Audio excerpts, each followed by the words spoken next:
I think one of the biggest lies that we believe is that God can't use us because of our past. Listen, one of the biggest lies that we believe, I think, is that we think that God can't use us because of our past, because of decisions that we made, because of the relationships that we stayed in for too long. Listen, because of the version of us that we're not proud of. But this story right here, this story that we are about to get into today, it proves that wrong. Listen, it proves that to be wrong. Listen, let's just jump right in. Hey, y'all, welcome back to the channel. It's me, it's your girl, it's Sherry Monique. Brown Girl Beauties, what's up? Listen, make sure that you like this video. Make sure that you are tapped in, subscribe to the channel so that you don't miss nothing that we upload over here. Listen, we jumping straight in. Listen, in John chapter 4, verses 1 through 30, we meet a woman at the well. Listen, we are getting into the woman at the well. John chapter 4, verses 1 through 30. Make sure you go and read the entire chapter. And on the surface, it looks like a normal moment. On the surface, it looks like a normal moment, but when you really pay attention, you realize that she wasn't just getting water. Listen, she was avoiding people. Listen, she wasn't just there getting water. Listen, she was avoiding people. The Bible says that she came to the well alone. She came to the well alone at a time when most women came together. And that says a lot without saying much. Because some of us, we know what that feels like. We know what that feels like to show up. Listen, we know what that feels like to show up, but still feel alone. To deal with things privately. Because you don't want the looks. Listen, you don't want the questions. You don't want the judgment. Listen, let's have a real conversation. We know what that is. But Jesus starts talking to her. Jesus starts talking to her, and then he says something that shifts everything. Go call your husband. And she says, I don't have one. And Jesus responds, you're right. You've had 5. And the one you're with now isn't your husband. Now imagine that for a moment. Imagine that for a moment, because he just said out loud everything that she's been carrying quietly. Listen, imagine that for a moment. Man, somebody coming to listen, saying out loud all the stuff that you have been dealing with quietly. Right? But here's what stands out to me. Here's what stands out to me. He told the truth about her past, but he didn't shame her for it. Listen, he didn't shame her for it. He didn't walk away. He didn't disqualify her. He didn't make her feel less than. He stayed. Jesus stayed. Listen, and I think somebody needs to hear this. God isn't surprised by your past. God is not surprised by your past. He's not intimidated by your story. And he's not using it as a reason to walk away from you.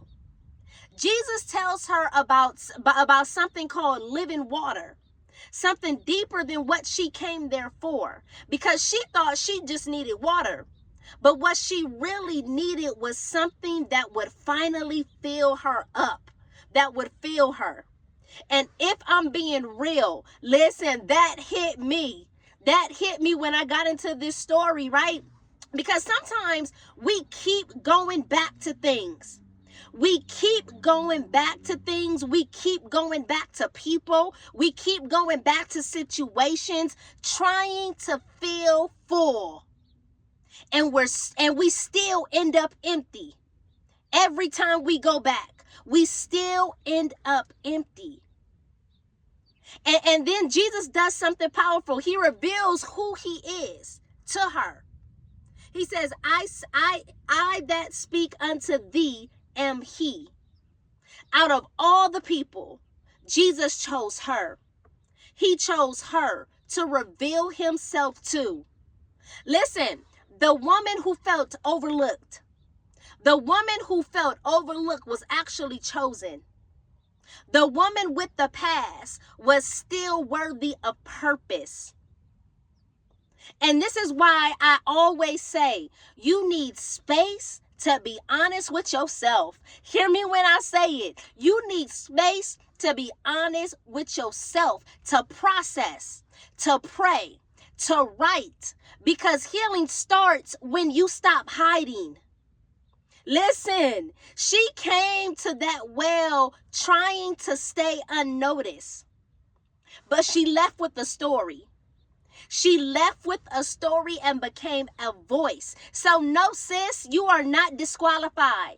Not because of your past, not because of your mistakes. If anything, God can use that part too. Listen, God can use all of that. God can use all your mess and turn it into purpose and turn it around for your good. Listen, you don't have to hide anymore. No, you don't have to hide anymore. You don't have to hide from God because of your past. He already sees it, and he still chose you. So stop disqualifying yourself from what he already decided you're worthy of. Listen, thank y'all for tuning in with me on today. Listen, we talked about the woman at the well, John 4, 1 through 30. Go back and read the book of John chapter 4. Listen, man, the woman at the well. Listen, and just sit and read it and let God speak to you what he has to tell you through her story. But this is what I got from the story. I pray that something was said to encourage you. I pray that something was said so that you can not disqualify yourself and not allow your past or allow your past decisions or mistakes to hinder you moving forward, because you are worthy. Listen, God chose you. He chose you, and he knew what he was doing when he chose you. Listen, I love y'all to pieces. Thank y'all so much for tapping in with me. Listen, you already know. Make sure you check out the She Collection. Listen, that's why it's so important. I just said it. It's so important to be honest with yourself. To be honest with yourself. You need a space to process. You need a space to pray it out. You need a space to write it out, because healing starts when you stop hiding. And that is the exact reason why I created the She Collection. Listen, the link will be in the description section of this video. Check out the She Collection. Go grab your journal right now, bold ink. Hello, go grab your journal right now, bold ink, and let that journal be the space to where your healing begins. I love y'all to pieces, brown girl beauties. Y'all have a beautiful day, and I'll see y'all on the next video.